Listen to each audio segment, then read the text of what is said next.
সোহরাব হাসান, আপনার কাছে এখান থেকে আসি, নির্বাচনের ট্রেন ছুটতে শুরু করেছে, স্টেশনে পৌঁছাবে, এবং তখন এরকম কথাও ছিল রাজনৈতিক দলগুলো সেই চলতির মানে ট্রেনটা যখন ছুটতে থাকবে রেলপথের নানান কিছু সহযোগিতা করবে। সহযোগিতা আসলে কতটা দেখেন? এবং যদি সহযোগিতার জায়গায় যে ট্রেন এদিকে ছুটবে না ওদিকে ছুটবে, যদি দুই দিকে দুটো স্টেশন থাকে, একটা স্থানীয় সরকার নির্বাচন, একটা জাতীয় সংসদ নির্বাচন, এবং ভিন্নমত প্রকাশ করতেই পারে রাজনৈতিক দলগুলো, কিন্তু এখানে আমরা একটু সাধারণ মানুষ স্পষ্ট হতে চাই যে এই ভিন্ন মতে কোনো ধরনের বড় সংকট তৈরি হবে কিনা।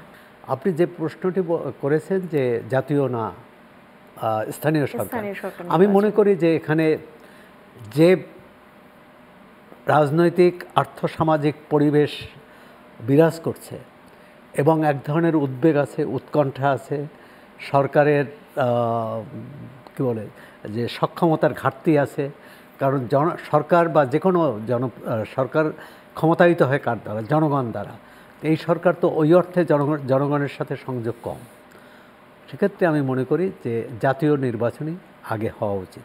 তবে যারা নির্বাচনের অংশীদার তাদেরকে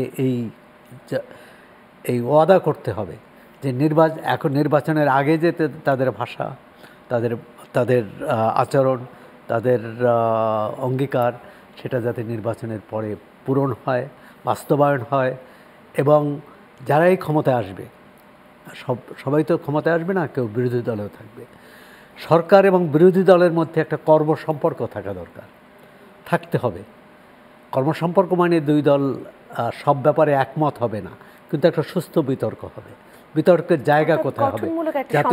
জাতীয় গঠনমূলক না, গঠনমূলকের বাইরেও হতে পারে, কিন্তু সেই কথা বলার পরিবেশটা থাকতে হবে। ধরেন সরকারের কোনো সিদ্ধান্ত পছন্দ হলো না বিরোধী দলে, এখন বিরোধী দল কি হরতাল রাখবে?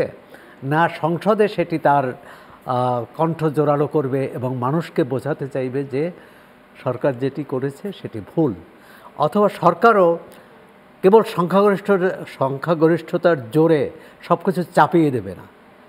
আমরা তো দেখেছি অতীতে, যেমন বাংলাদেশে একটা মানে রাজনৈতিক নেতৃত্বের ব্যর্থতাই বলবো, না হলে আমাদের দেশে এই 53 বছরেও রাজনৈতিক নেতৃত্ব এমন একটি ব্যবস্থা করতে পারলেন না কেন যে তাদের অধীনেই সুষ্ঠু নির্বাচন হবে। যেহেতু একে অপরের প্রতি আস্থা নেই, বিশ্বাস নেই, সে কারণে তত্ত্বাবধায়ক ব্যবস্থা জারি হলো।